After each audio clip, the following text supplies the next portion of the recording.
Live from MMA Fighting Studios, this is Between the Links. And now, your host, Mike Heck.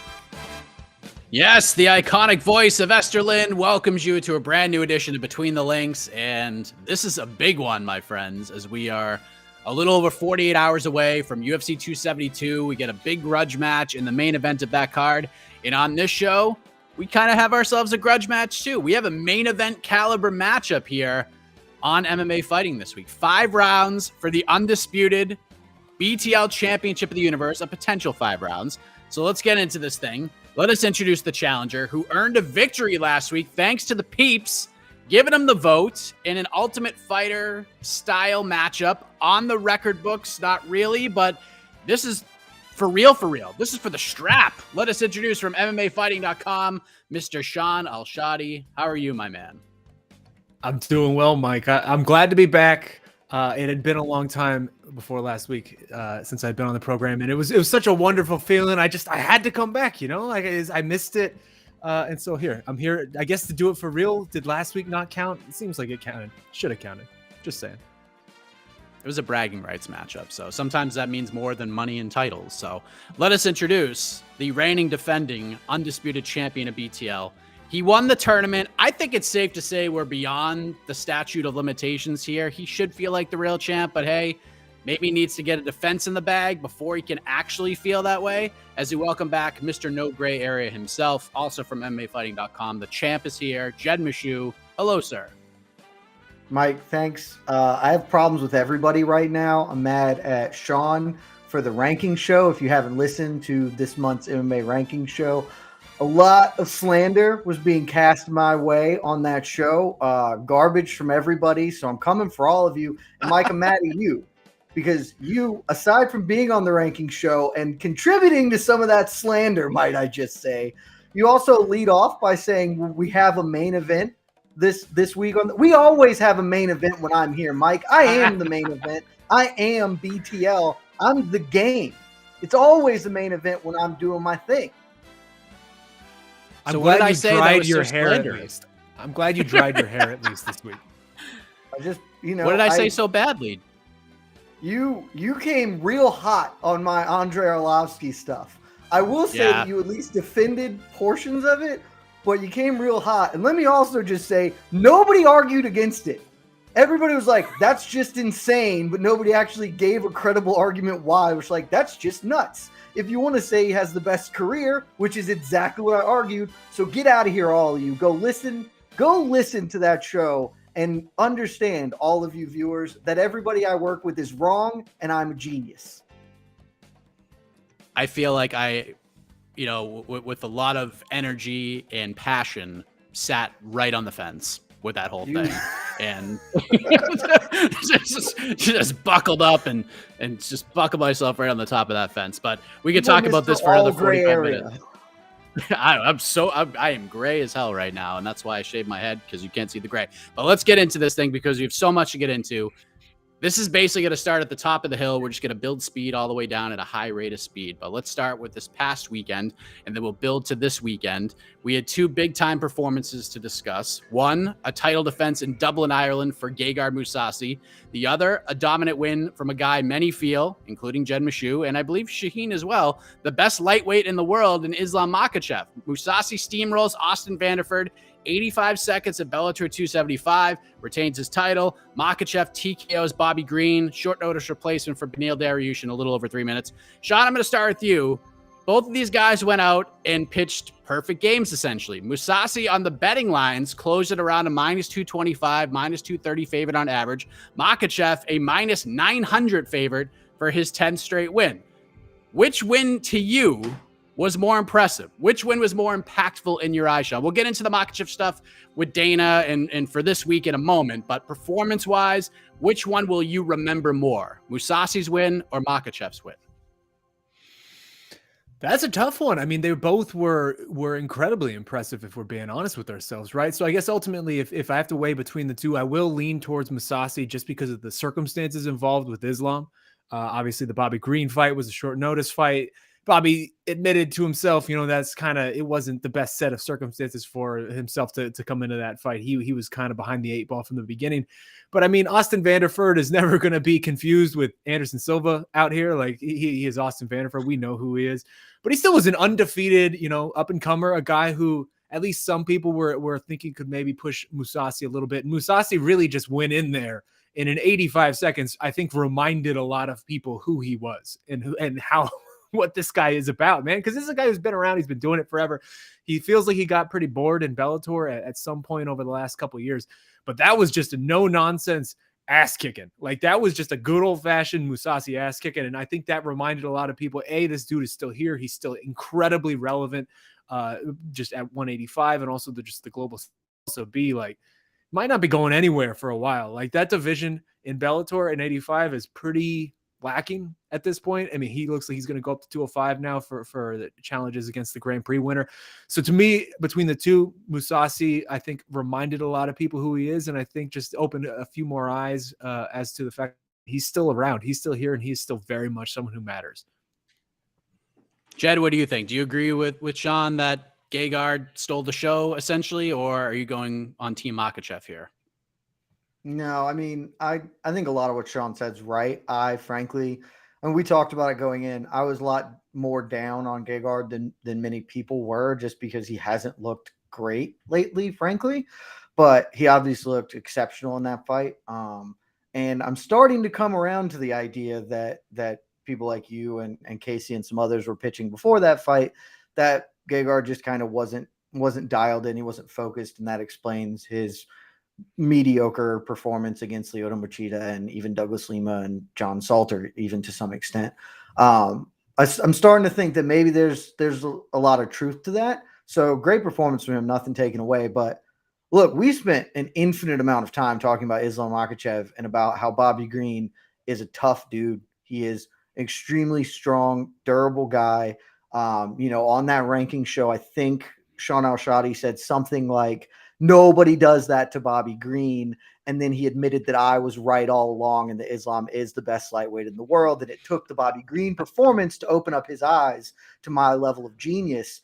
And so if you can take a stubborn man, that might have been a little bit of paraphrasing there. That might have been if you can take a stubborn man like Sean Al-Shadi and make him realize that I am correct and that Islam is the greatest lightweight currently competing in mixed martial arts, to me, that's just got to be the number one performance, because it was dominant. Look, I thought Bobby Green, I was probably the most on Makhachev's side coming into this fight of anyone, saying, I think this is a really good matchup for him even. But even I, in my wildest dreams, didn't think he was going to do that to Bobby Green.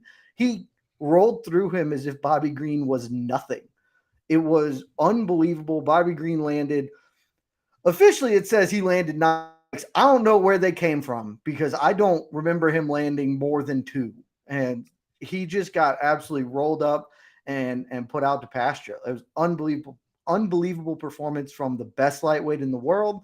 And when you start to solidify the idea amongst the non-believers, not the guys like me, but the other people, the Sean Al-Shadis of the world, that you're the best fighter in the best division in the sport, that's got to be the best performance of the weekend.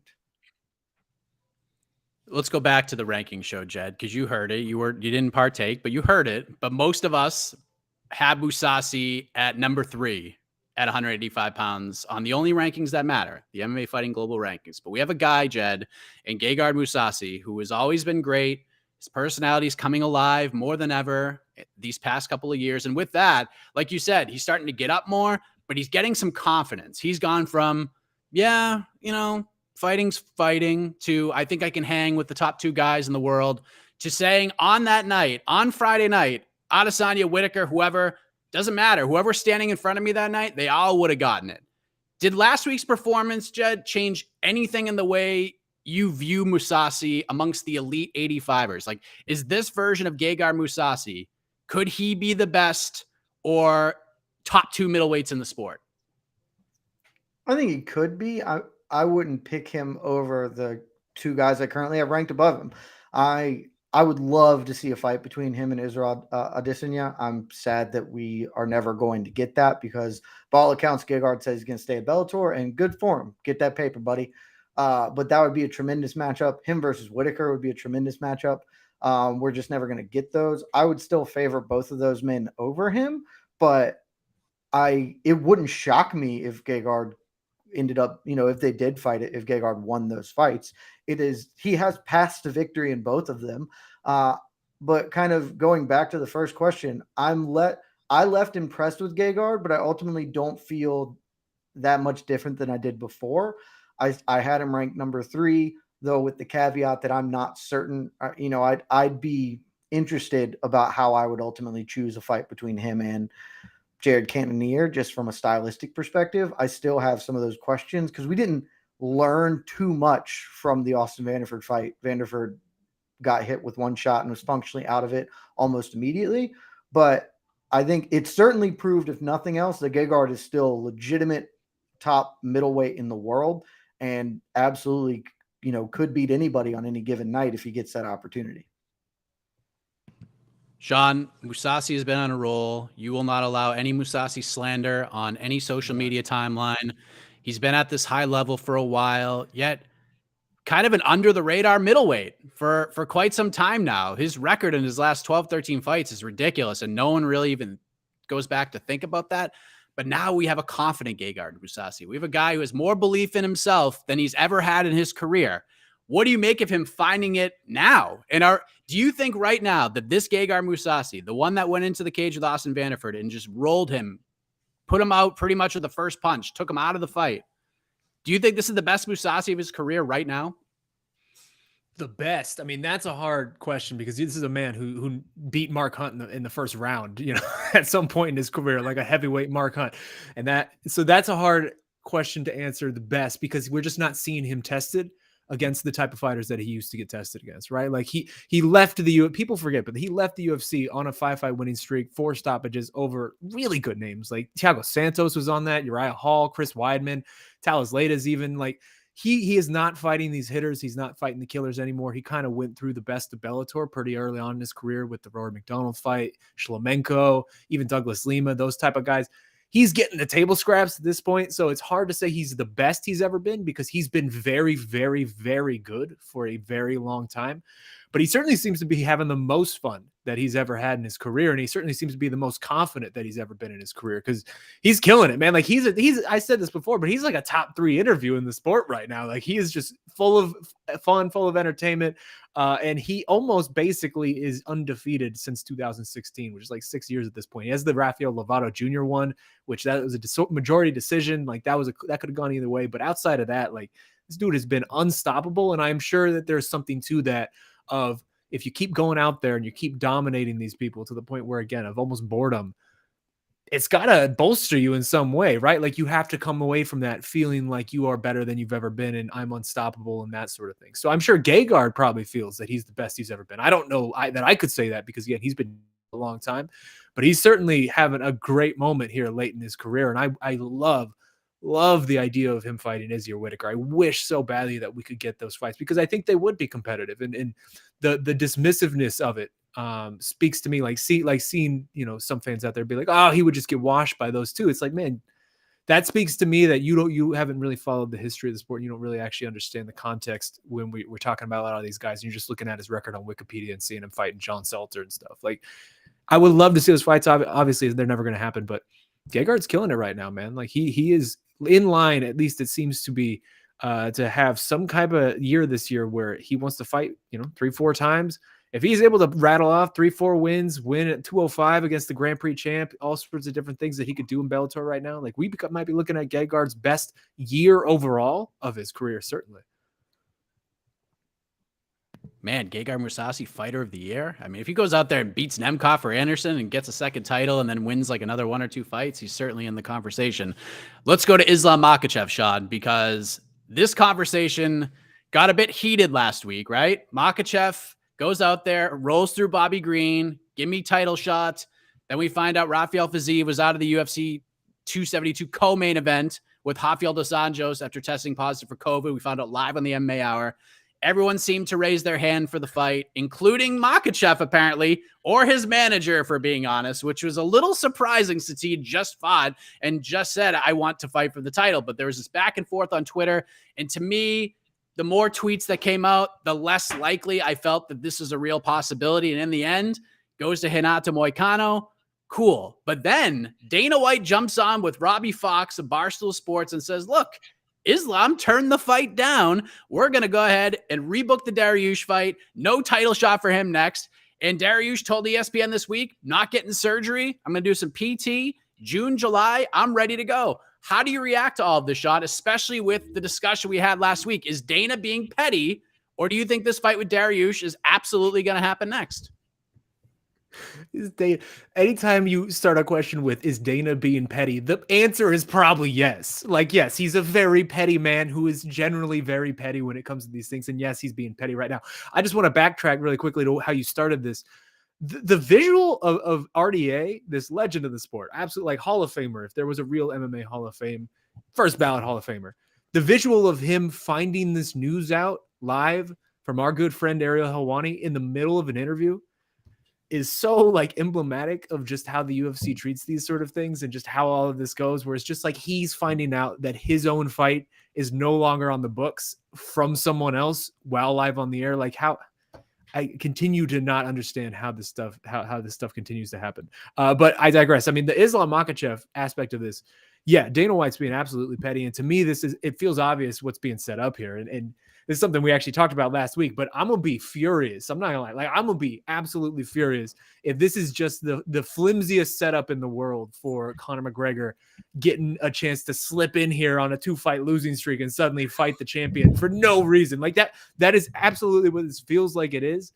It's just, again, setting the table for some sort of thing so that when there's, this happens months down the line, they can point to be like, that's why Islam's why. And it's like, oh, really? Like, you're going to take this guy's title shot away after he's won 10 straight because he didn't accept a fight on like 4 days notice, 3 days after he just won a fight. Like, that is utterly ridiculous. Islam's the number one contender. He might be the best lightweight in the world. He deserves this shot.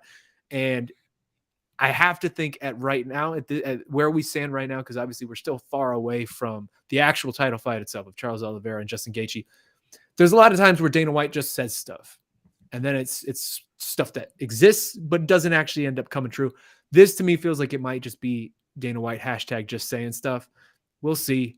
But I mean, man, if Islam gets forced to fight once more and he has to win an 11 in a row before he's actually getting a title shot out here, it's utterly ridiculous. Jed, I think I heard you actually hit your microphone with excitement because you've probably been waiting for this moment to speak about this since yesterday. So have at it, my man. Your reaction to this, and is this going to start with, I told you so? Oh, no, I hit my microphone because my dog's being a bit rambunctious right now. So my bad on that. But it is totally going to start with I told you so, because I forget which of the mini programs we were discussing. Hold on. It can't start with I told you so because nothing has happened. Absolutely nothing has happened. You're not right about anything until something happens. I might be early, but I'm not wrong. Because on one of these very programs, this gentleman sitting across the screen from me, Sean Al-Shadi, didn't just dismiss me, like violently was like, "You're ridiculous. This will never happen." Islam Makhachev, if he wins, is obviously getting a title fight. There's no world or scenario. I was like, I don't know. Conor McGregor's done a lot weirder stuff to this lightweight division. We've certainly seen other guys put together 12-fight win streaks and not get title fights. So I could totally see a world where if Charles Oliveira goes out and gets that W, he comes back and is like, I don't want to fight Islam. He needs a top 5 win. Give me Conor. And then Conor slides right in here. And all I'm saying, Sean's right. It hasn't happened yet. But, man, the dominoes are lining up to be knocked on down. Because let's say, what Dariush said he could fight in June, July. Well, okay, Ramadan's for April. So the earliest I'm going to anticipate Islam would be willing to fight would be mid to end of June. We'll want like a full fight camp for that bout. May 5th or 7th or whatever the date is 274. Oliveira goes, gets the W, or arguably Gaethje goes and gets the W. Either could still be the case. Whoever comes out of that fight, they would still have to wait a month. And right around that time, because around April is when Conor said that he could come back to like full 100% sparring. right around that time, Conor just, sends a little tweety tweet. Hey, my belt or whatever, Irie, or I don't know, whatever the hell he wants to do. What did I you, think Irie? Yeah, Irie. I don't know, whatever they want to do, man. I'm not Conor. I can't speak for him. He does a lot of weird stuff. So whatever, he tweets, and there's absolutely a world where if he really wants it and Oliveira wants it, the UFC is just going to go ahead and try and do it because on top of all the money and everything else, if he wins the belt, his contract is he either has 1 or 2 fights left based on my recollection, and putting a belt on him really changes the calculus some, as we've talked about ad nauseum with Francis Ngannou. So I think for sure, if there's a world where they can make this happen, they will absolutely petty the hell out of Islam Makhachev and try and hand Conor McGregor a title shot. So I'm not calling I told you so yet, but I'm starting. My fingers hovering on the dial. I'm getting ready to hit Sean with the biggest "Who I Told You So" in the history of this program. It's coming. We're not there yet. We're not there yet. Not there yet, but the stars are aligning.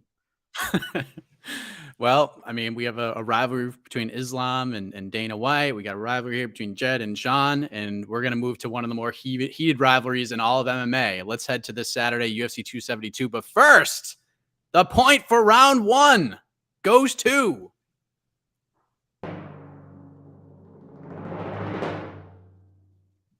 Jed Meshew, 1-0. Let the music play. All right. Let's get into why everybody's here. Let's get into the main event, all right? This is why everyone's here.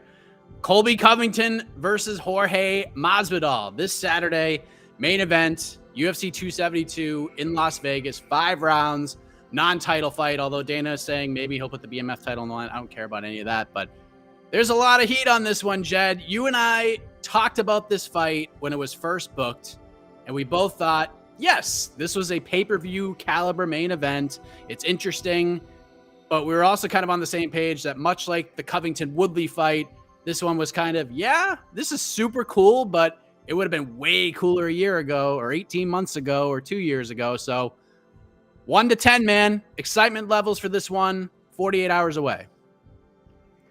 Honestly, I'm with you. I agree that this still would have been better previously.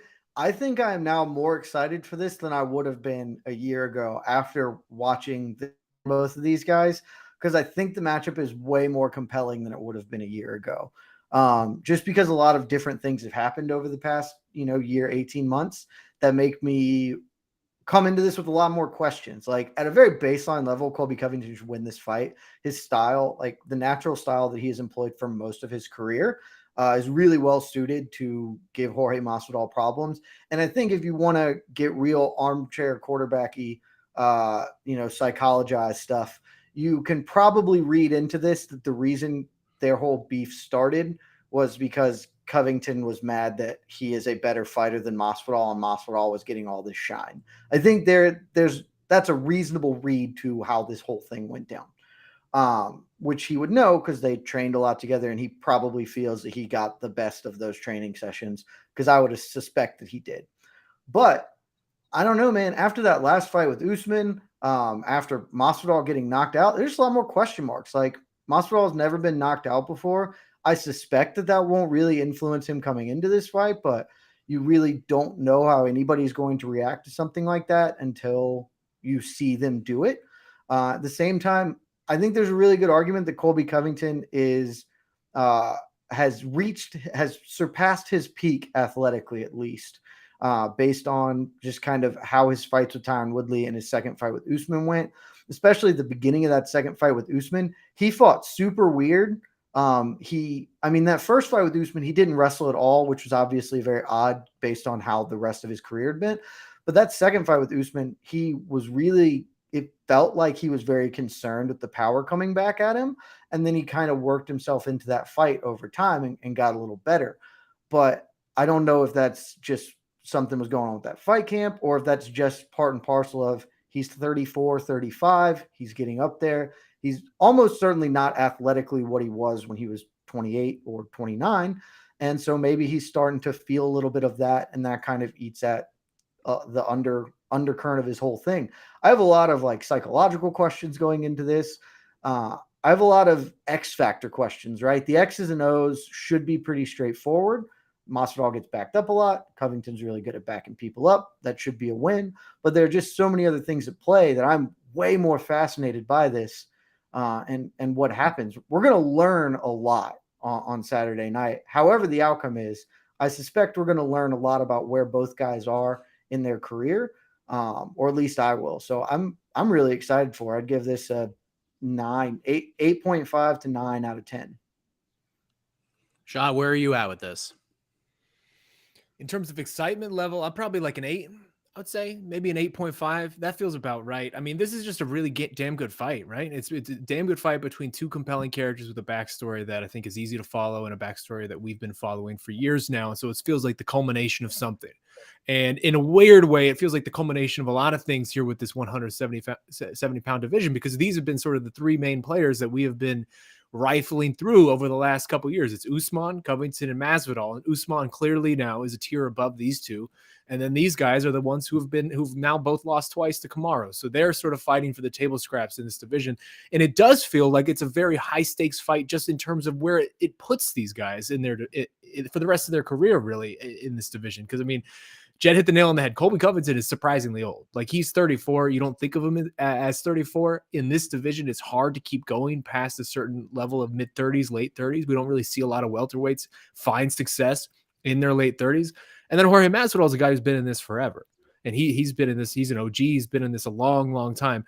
You could make a very real case that whoever loses this fight is probably just going to get, rifled back down into the point where they're just being fed to the next up and comers. And they're sort of in that spot now where they're out of the title picture entirely. And it's just sort of, they're having to either find fun fights, big fights with just randos, or, again, they're sort of being used to propel others upwards up the ranks. So, because again, we've seen these three. These have been the three main players at 170 for a while now. But we are also seeing just a younger group of 170ers coming up, led by Khamzat Chimaev, and you have a couple other names as well, Sean Brady's of the world, et cetera, et cetera. This division is going to look very different very soon. We've talked about it before in the past, how Kamaru, he's getting up there in age. He has bad knees. At some point, he's going to lose that title, whether he loses it in the cage or he retires.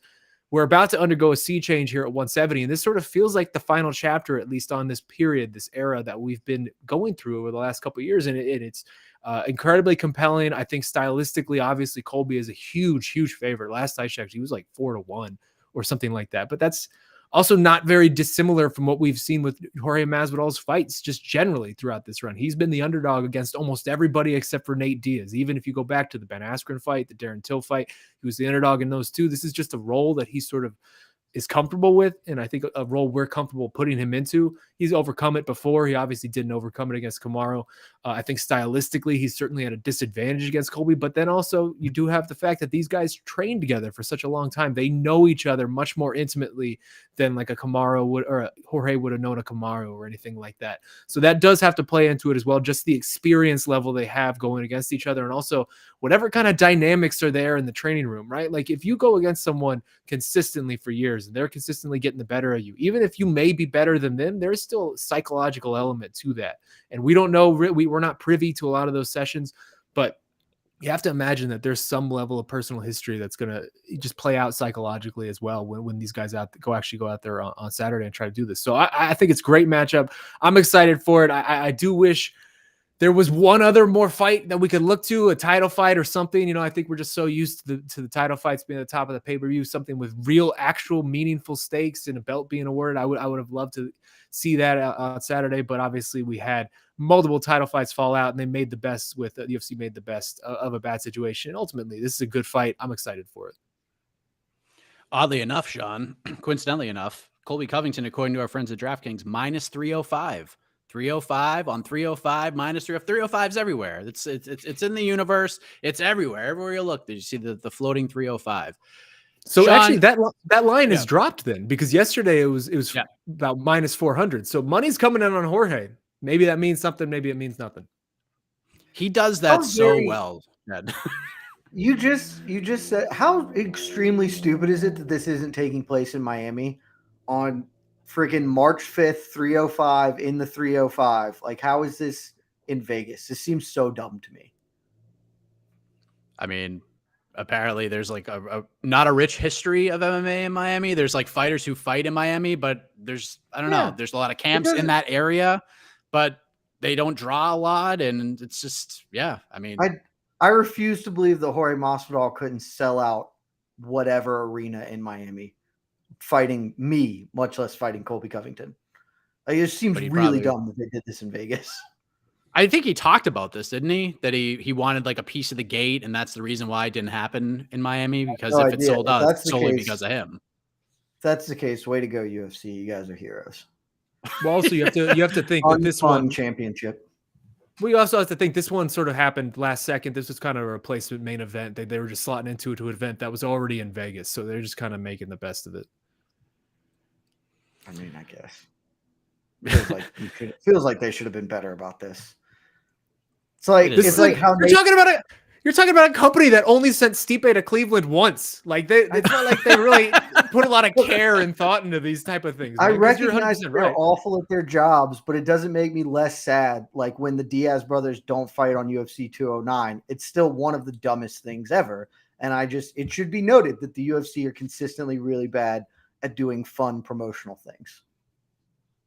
No argument. We will have a live preview show tomorrow evening after the ceremonial weigh-in, so we'll break into the X's and O's and the stylistic matchup and all of that stuff, and talk more about the actual fight and everything when that happens. But this is more of a storyline-ridden show. Sean, you talked about the stakes and what happens, with a loss potentially for either guy. So I'm curious who you think needs this win more, Covington or Masvidal, and why? Oh, to me, it feels unquestionably like Colby needs this win more. I mean, Jorge Masvidal is Jorge Masvidal at this point. He's game bred. He's sort of a mainstream star. He loses this fight. There's other fights out there that he could instantly jump to and make a lot of money doing. He's still going to be a popular guy because people like hearing him talk and they just like his whole persona. And he already had what happened in 2019.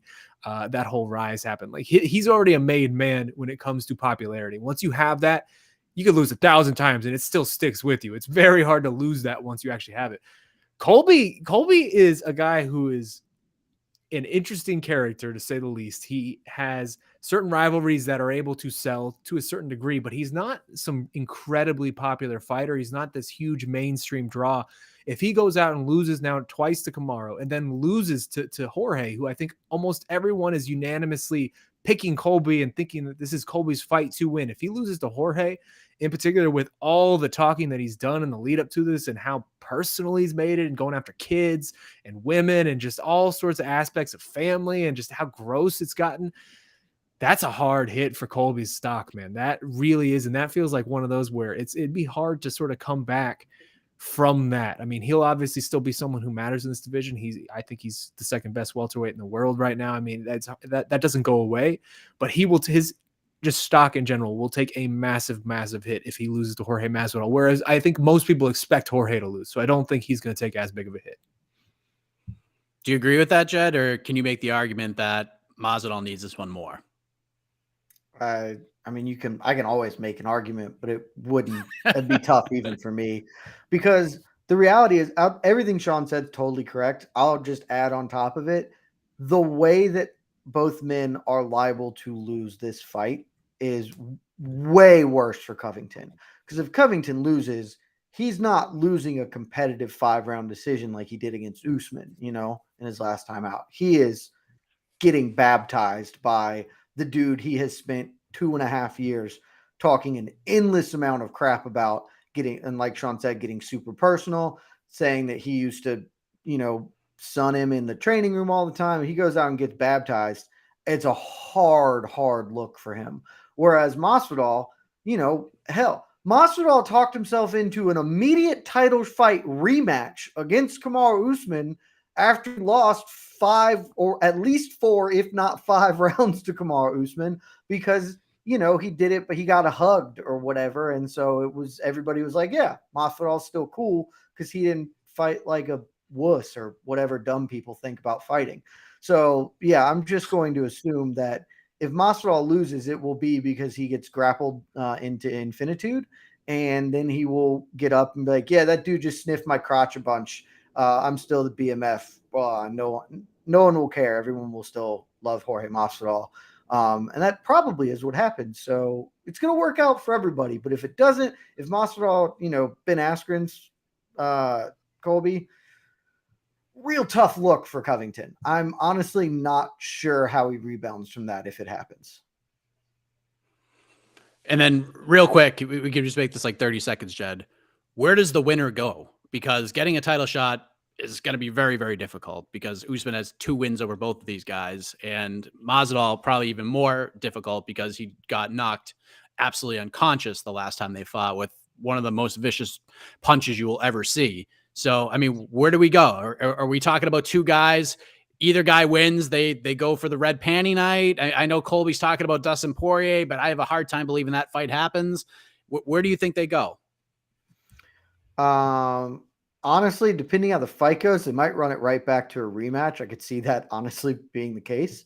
But my general assumption is that the winner here is going to have to fight somebody that's ranked because neither of them have any relevant wins in the welterweight division. Whoever wins Saturday, this will be the only really relevant win that they have because Covington beat Tyron Woodley and who's gone, RDA, who's back down at lightweight, and a bunch of people who aren't currently ranked.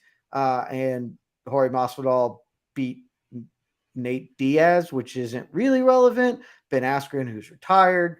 Darren Till, who's a middleweight. So it's just they're just going to have to fight some ranked guys.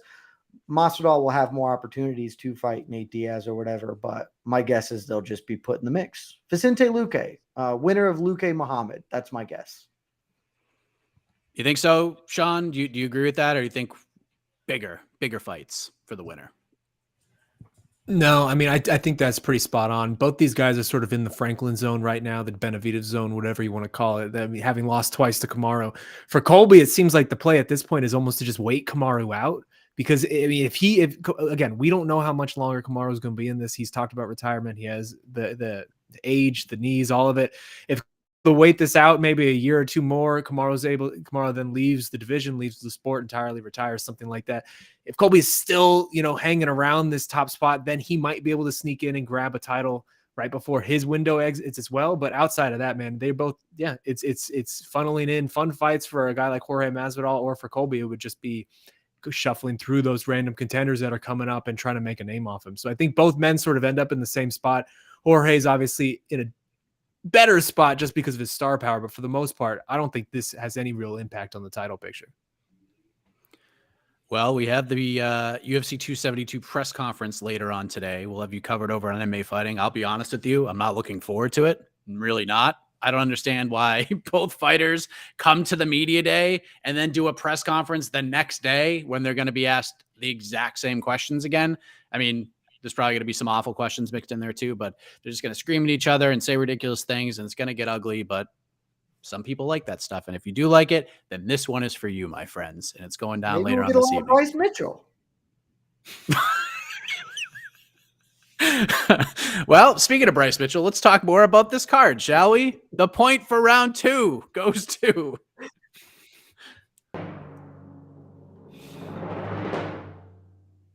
It goes to Sean Al-Shadi. It is 1-1.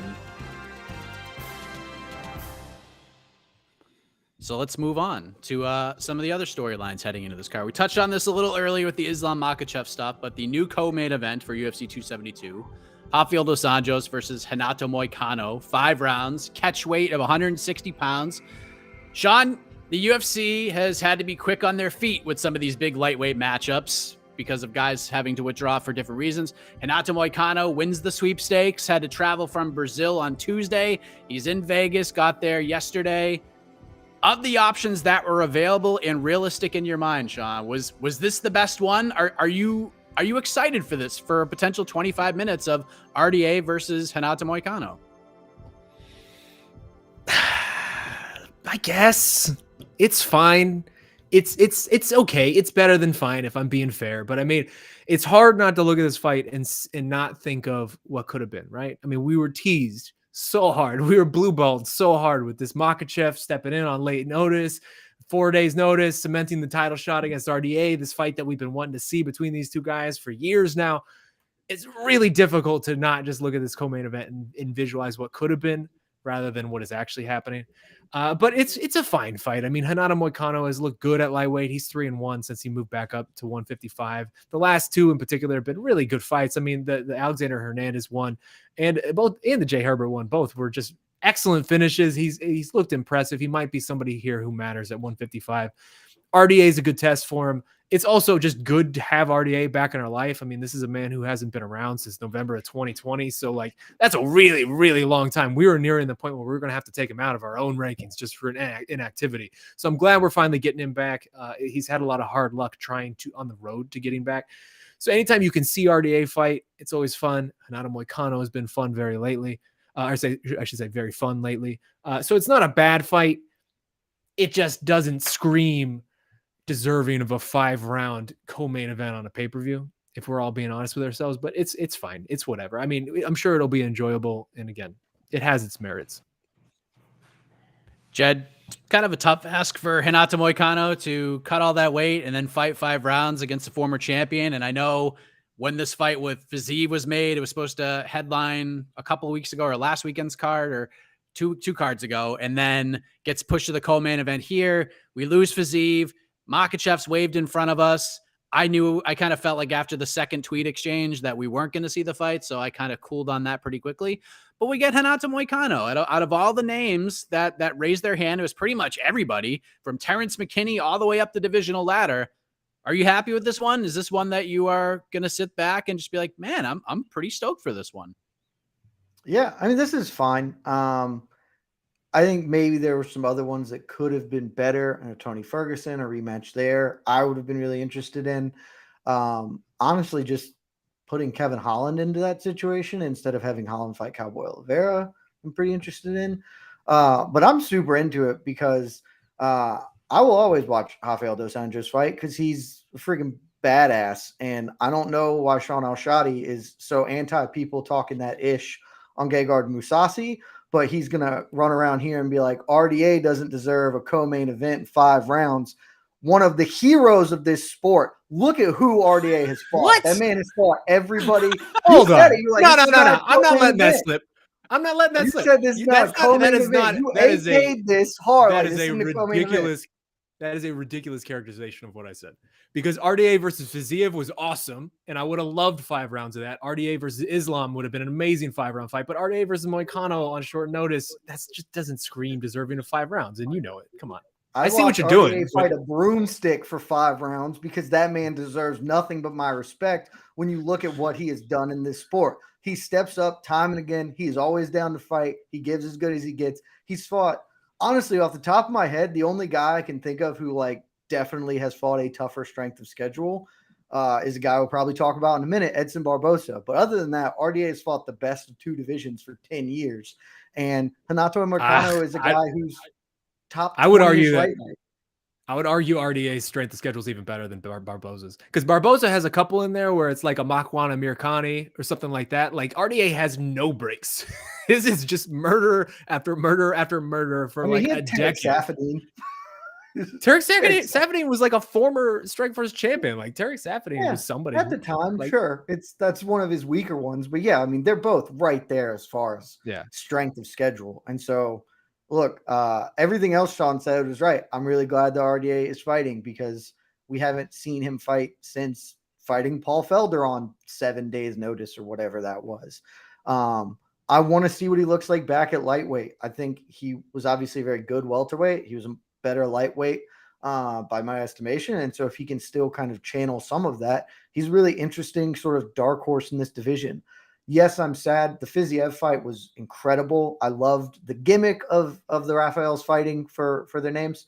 And I just love the style matchup, but you could do a lot worse than Moicano on short notice. And silver lining, I'm pretty sure RDA is going to get a win here. So he gets to stay relevant in this kind of top lightweight conversation, and we can rebook the Fiziev fight. And I know he's got a move going on. He's got a lot of stuff. We can rebook that in a few months and go from there. Or maybe they do the Islam fight because Islam's not getting a title fight because Conor McGregor's getting a title fight. We're going to discuss that.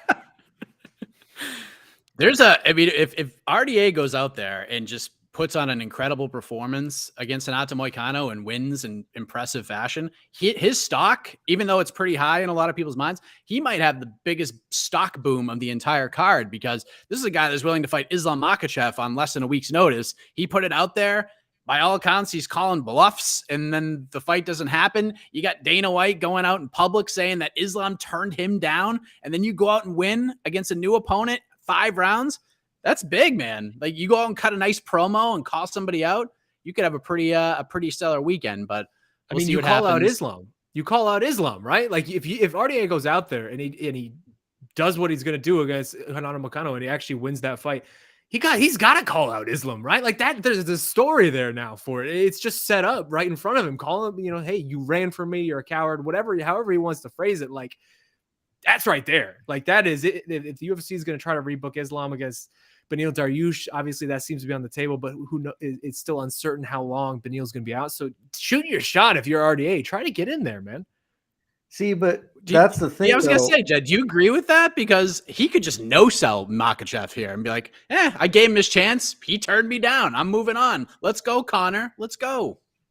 I think it would make a lot of sense. I don't know if he would do it I know he has the built-in beef with Islam, but I also know that he is to some level friends with Beneil Dariush. And so I don't know if he wants to step on that too much. Whereas, look, if he does it, I'm cool with it. I think it might be a waste because Islam is not going to try to fight him. Islam, by all accounts, should try and push for a title fight, even if he's not going to get it. I hope he goes out and wins, and I want to see him fight Dustin Poirier, because give me all of that. Give me all of that all day, every day for the rest of my life.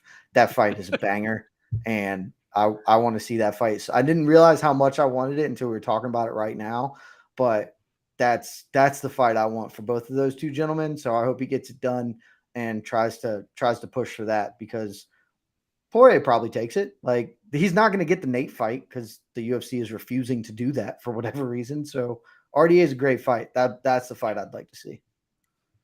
Nah, Dustin needs to fight Nate.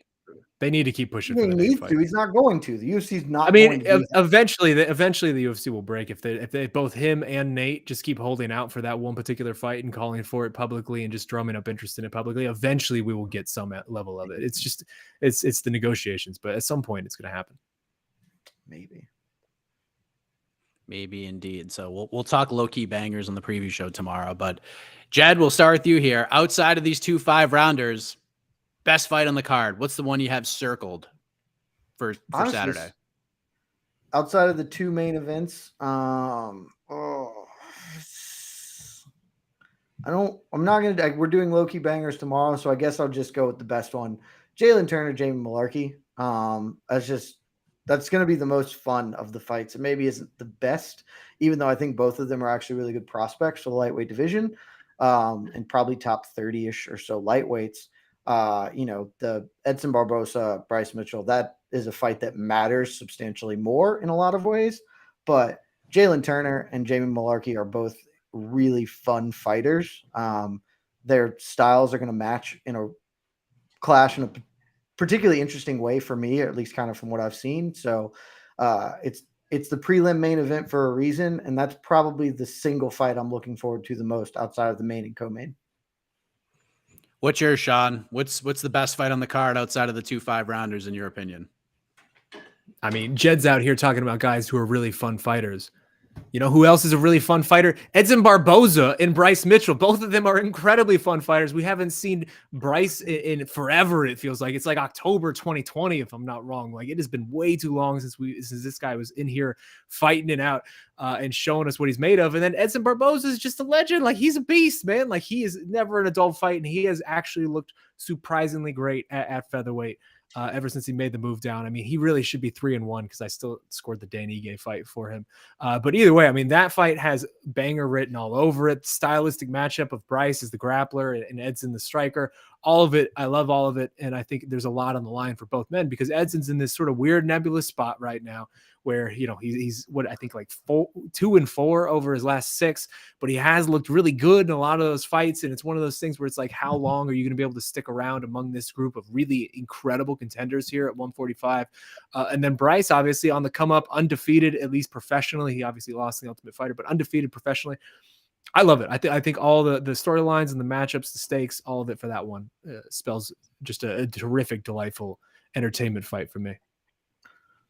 Plus, you know, Bryce with the hot mic. That's gonna be a good time.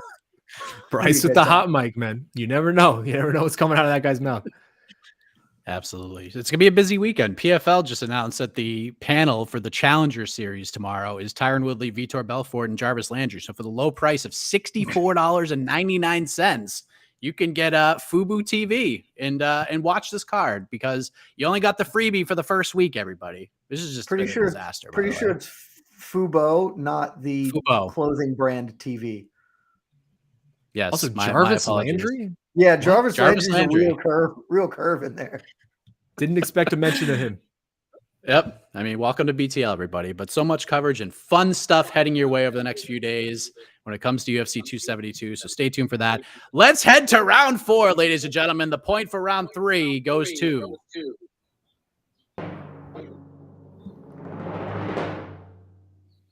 It goes to Sean El-Shadi. It is 2-1.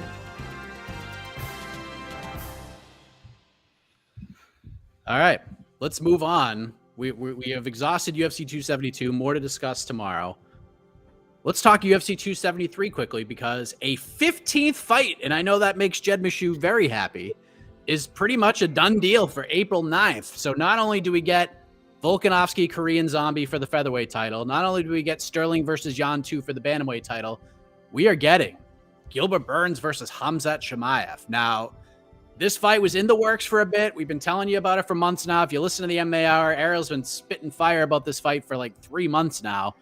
It did take a long time to get past the discussion phase. Then it finally got to the offer stage. I'm told it was mid-February where the fight was officially offered, and then it was agreed, and then there was potential holdups with Chimaev getting a visa, and that looks to have been cleared because he is in Las Vegas right now, and he's going to be spending some time with his coaches over at Extreme Couture. So, I mean, to be in that room to watch Chimaev and Sean Strickland get some rounds, that's going to be hella fun. So, Jed, we got this fight. Chimaev, you're very high on this guy. You've ranked him very high in the MMA Fighting Global rankings. Getting Gilbert Burns, who fought for the title last year. Your thoughts on the matchmaking and what this fight does to this card from a promotional standpoint? It's a bit curious. The matchmaking itself is not curious. I think it makes all the sense in the world. Burns is ready to take this fight. And basically, you match up Chimaev against the highest guy up the ladder you can. Because if he gets the W, he is fighting for the belt his next fight. There are no questions asked. If he goes out here and beats Gilbert Burns, whether he beats him via decision or whether he does the same thing he's been doing to everybody else, he is next up for Kamaru Usman unquestionably. So the matchmaking makes sense. And I guess the answer really is you just want to get it done as quickly as you possibly can so you can work on getting the Usman-Chimaev fight. You know, should it happen, you can book that for the summer. And so you're just putting it the quickest card you can. But, man, 273 didn't need no help.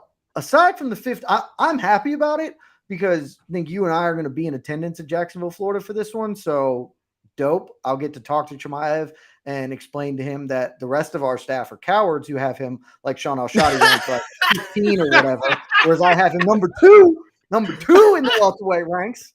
And so he's going to love me. We're going to build a friendship, a bond. I'm going to be his guy moving forward. It's going to be great for all of us as he gets the belt and becomes the greatest welterweight we've ever seen. A lot of good things are going to happen there. So I'm all for it being on this card, but 273 is this? Outside of it having 14 other fights already, it's also just a really strong card. It's got 2 title fights on it. You don't need a third thing going on. You know, Dern Torres is like a really good fight. You've got some other good prospects. You got Jairzinho Rosenstrike showing up. Like, there's a lot going on this card, so it didn't need any extra juice. But we're going to be in attendance, so gas it up. Give me all the juice it can. I'm excited about it. This is going to be a great time. Let's go. How about that? guess some breaking news. But Sean, what do you think? Chimaev, Burns, we got it. What did it do to this card? Do you like the matchmaking now that we're eventually going to see that poster on the UFC's Twitter feed sooner rather than later? Probably will be announced during the actual pay-per-view on Saturday would be my guess. I mean, I can't move past this scheme that Jed's going. I want to hear more about this elaborate scheme he has to become friends with Khamzat Chimaev and get in with this. I mean, this is a much more interesting than whatever we're talking about. No, man, I mean, I'm driving the Chimaev train. Been doing it since day one, baby. Get on board. Y'all gonna be sending, you guys gonna be sending Christmas cards soon enough, man. I believe in you. Follow your dreams. Yeah, no, this fight is utterly spectacular. I cannot wait for this fight. This is probably one of my most anticipated fights of 2022 now at this point. I've been waiting for it to actually get done. It was kind of stuck in pending for a really long time at this point, but finally got there. And man, this card, like we have been, I was going to say like we've been starved for like a really good old fashioned hyper stacked pay-per-view, but that's not necessarily true. We had a really great run to end 2021, but god damn is this card stacked. Like this is an utterly ridiculous set of fights just through and through. You could name probably what, like 8-9 fights on this card that deserve to be on the pay-per-view. It's spectacular. I can't wait for it. In the matchmaking itself, just with this one is so good because for once the UFC is doing the right thing when it comes to fast tracking someone. It seems like they fast track the wrong people and they don't fast track the people that they should be fast tracking. This one is absolutely the right call. Like Khamzat Chimaev looks like a guy who might win the belt right now. Everything we've seen from him shows that he might be that guy who's already in contention of these Gilbert Burns, Colby Covington types. So the fact that he's already getting here and getting this opportunity this quickly, I love it. I can't wait for it. And just, man, this is going to be so good. This whole card, Volkanovski, Zombie, Sterling, Yan, finally getting resolution. Gastelum, Imanov, which is great. Dern, Torres, Aldana, Ladd, Yarzina Rosenstruck, Tybura. I mean, come on, man. I could keep going. Like, there's so much on this card. It's ridiculous, and I cannot wait for, what is it? I mean, April 9th. Like, I cannot wait for April 9th to come. It can't come soon enough. AK's favorite fighter, Chris Curtis, also on the card against Dricus Duplessis. That should be a good fight as well. One last thing about this. Sean, Jed said if Chimaev wins, unquestionably, he's next for Kamaru Usman. So no question. Needs to be to think. So if you're Leon Edwards and his team right now, are you the biggest Gilbert Burns fan on planet Earth right now? Or do you think Leon's going to get the title fight next and then Chimaev will get the winner? No, I would actually be surprised if that fight isn't already announced by the time we get to April 9th. I mean, that seems to be the plan. It's been the plan for a while now. I would expect if Khamzat does win, then they will book the Usman fight for probably like, third quarter, fourth quarter of the year, something like that. Like it feels like the Leon fight is already kind of set in stone and they're just waiting for Usman to get fully healthy. And there's still a pretty healthy distance between now and UFC 273. So no, I wouldn't be worried if I'm Leon Edwards, but again, he's Leon Edwards. Like if you're just anybody who should be worried about anything ever like this, it's Leon effing Edwards. Like that dude is the most snake bitten human being that I've ever seen in this sport right now. So, I mean, nothing is ever safe when it comes to Leon. Bad luck just seems to follow him, but I think this time he's going to be okay. But you never say never with that guy. What do you think, Jed? Do you agree with Sean, or do you think that if Chimaev just goes out there and smushes Gilbert Burns like he's done to everybody else, the UFC just calls an audible and says, "Leon, I know you've been through this a lot, buddy, but you're getting leaped over again." Mike, we worked together for a while now. What have I always said about Leon Edwards from basically day one? Nobody cares about him other than his immediate family members. And even those I'm not all the way certain on. No one cares. I would like to, in my heart of heart, believe that Sean Al-Shadi is right and that fight will be announced before April 9th. But April 9th is not that far away, man. It is a month. And if that fight is not announced in the next couple of weeks, if I'm Leon Edwards, I am paying somebody to Nancy Kerrigan, Khamzat Chimaev. Like, that's it.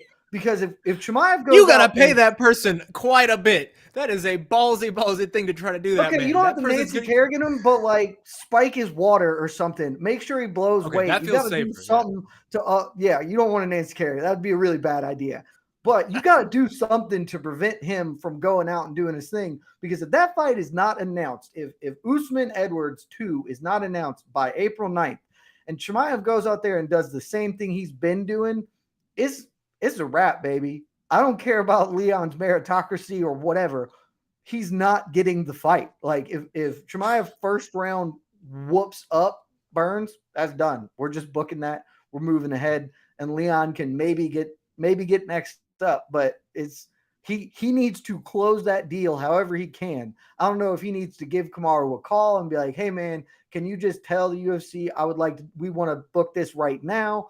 Because even then I'm not certain. Like even if that card gets on the books and then Chimaev goes and blows up the world, they might still just bait and switch him because no one cares about Leon Edwards. Ain't nobody going to be sad if he gets passed over for a title shot again, except for Leon Edwards. And at this point, it's kind of almost a fun gimmick to be the guy who is infinitely passed over for title shots. It's probably not fun for him, but I certainly get a chuckle out of it every time. So that's good because I don't get a chuckle out of watching him fight usually. So silver linings, Mike. Wow. But listen, it's a great fight. This card is really, really good. I'm excited for it. We'll see. Welterweights could get very, very interesting come April 10th. But now we got to give out the last point of regulation. The point for round 4 goes to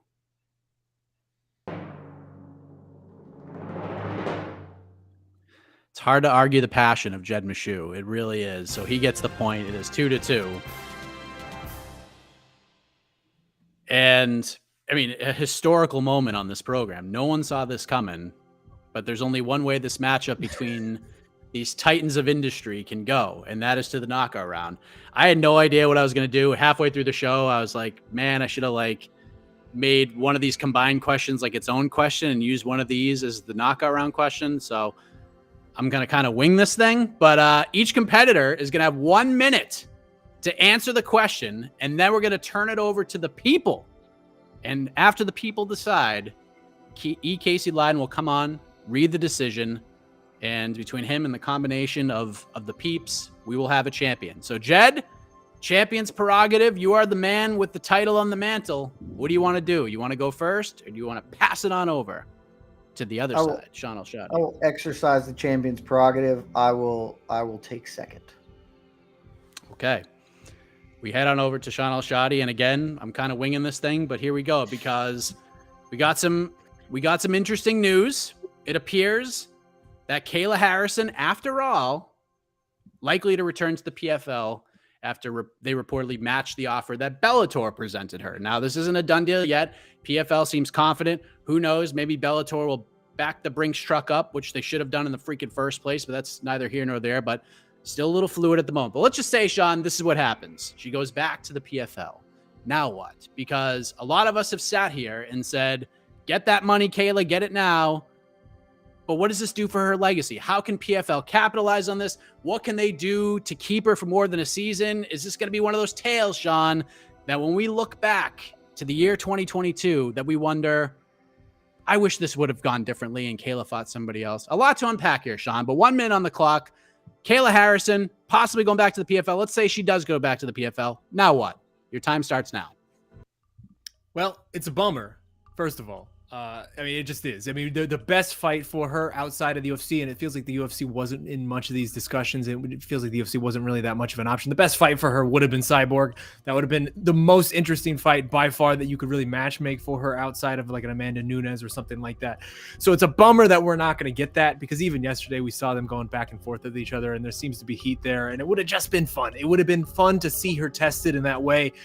But Kayla Harrison has the best job in all of MMA, if we're being honest. Like, she's going to go out there. She's going to just utterly destroy and outclass a bunch of different women who are not at her level. And she's going to make another easy $1 million. And then she might be back in this spot, depending on the length of the deal, by the end of next year or by the end of the year after that. And maybe she's won another $1 million already at that point. Like, she has the best gig in MMA. It's going to continue to be the best gig in MMA. There's no one there that's going to challenge Kayla Harrison, like in the PFL. Like, she is going to continue to do exactly what she's doing, and then maybe we'll be back in this spot because she has time. It's not like this is the end of her career. This is the last window for her. In a year, 2 years from now, she'll be better than she is right now. Maybe we can go through this song and dance again, and maybe we'll actually get the outcome we want.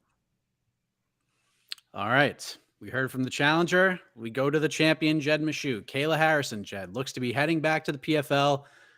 Not a done deal yet, not 100%. She's still tweeting tweets of frustration even after Ariel reported that. But Let's say this is exactly what happens. What does this mean? How can this be maximized so as fight fans, we don't look back and think, man, I wish this didn't happen. She went here or there, timing and all, 1 minute on the clock and go. Mike, we've talked about this for a while now. We both thought that this was what was going to happen.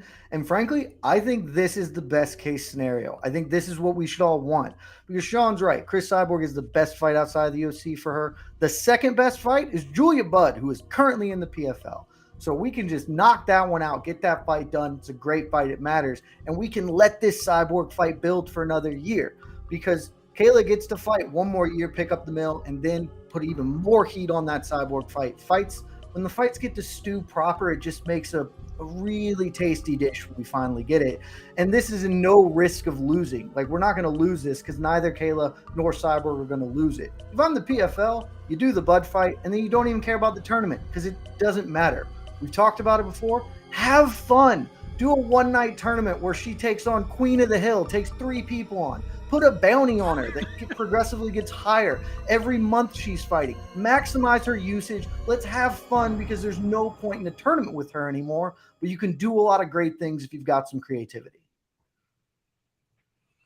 I thought for sure one of you is going to say, hey, Chris Cyborg's got 1 fight left in her Bellator deal.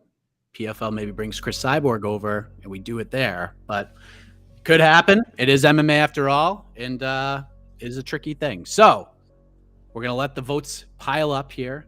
And a little programming note. Tomorrow, weigh-in show. Get excited. Right around noon East. Go a little bit before that. All the drama on the scales. UFC 272. It'll all unfold. AK's Christmas.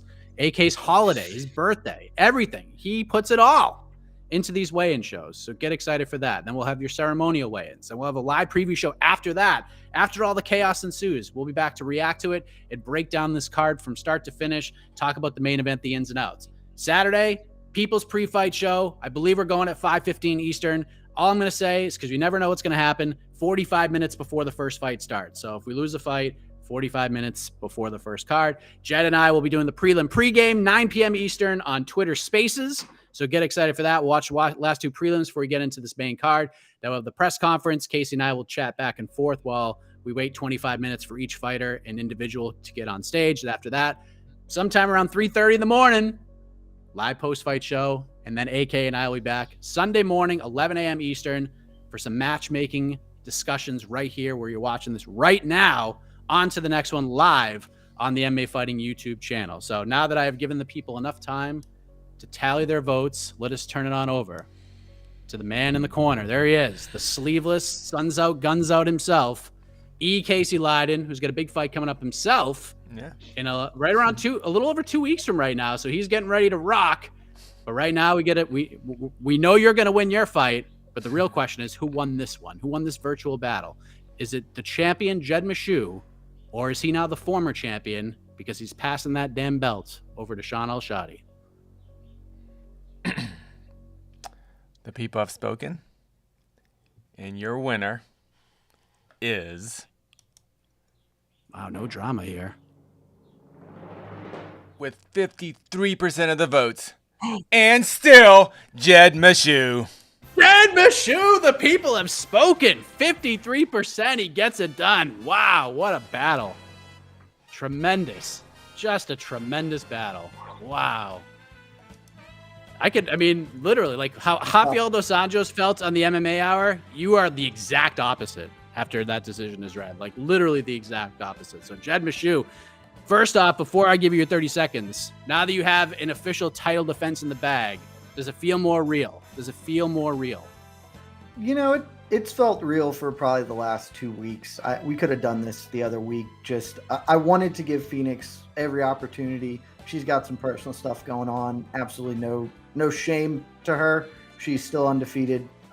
Even if maybe she should have lost to AK. Whenever she's ready, she can come get a shot at the strap. I'll be here because, I'm not losing it. So, I'm happy to be the champ and hold it down because you got to fight. You got to be a fighting champion. And unfortunately, Phoenix has not been able to do that. All right. Well, now you get your 30 seconds, my man. I don't know if that was your 30 seconds or what do you want to say? Good, bad, and different MMA. Go for it. I will just say that it's rare that in any sport, much less in the mixed up world of mixed martial arts, that the people's champ is the same as the actual champ. And so that's what I love about Between the Links, is that I can be both the BTL champ and I'm the people's champ, because the people, you find folks watching, determine the outcome here. Come back next week when I'm going to beat up on some other poor schmuck. And let's keep this belt right where it belongs, right here. Sean, great battle, but the people don't love you like they love me. Your response, Sean. I mean, I don't really have much of a response, I guess. I just got called a poor schmuck, so I'm letting that sit in. That's a nice one to let settle in on my day off. Yeah, no, I don't know. I'm like 2-2 against you now, Jed. I feel like that's fine. We're going to game 5. This is not over. I'll be back. That's better than a lot of people. Jose Youngs is like 1-13 or something treacherously bad. So you're doing better than your fellow Arizonian. I'm not sure the word. It's Arizonan. It's Arizona. Arizonan? Yeah, you're doing better than him. So great effort. Oh, thanks. Maybe I appreciate you're the that. Prince Thanks. of Positivity now, Jed. Maybe you're the Prince of Positivity. AK's made a heel turn. We need a new positive person on staff. Well, maybe it could be you. Who would have thunk it? This is like Tai Tuivasa being a top 5 heavyweight in the world. 2 years There's ago, no way no that one you ever can thought just. you'd be the Prince of Positivity. This man just eviscerated Leon Edwards for no actual reason. Like, he got really weirdly personal with Leon Edwards. He cannot be the Prince of Positivity. Like, that is not allowed. I'm disallowing that right now. I'm very positive about most people, just not Leon Edwards, Michael Chandler, Stipe Miocic, and I feel like there's one other person that I routinely bag on. But those 3 pretty much catch the hands. Otherwise, very positive person, Sean. Well, Andre Arlovski is the greatest heavyweight in the world. Oh, stop it. This is positively a great episode, and we got to end it. Otherwise, we're going to be here for 30 minutes just talking about nothing. So until then, everybody, we'll see you next week. Lots of UFC 272 coverage coming your way, so get excited. For Jed, for Sean, I am Mike Heck. Appreciate you very much. If you missed all the show live, catch the replay. Catch us on the MMA Fighting Podcasting Network. We are out of here. Casey Lyden, take us home. Maybe we get the iconic voice of Esther Lynn. Good night, everybody.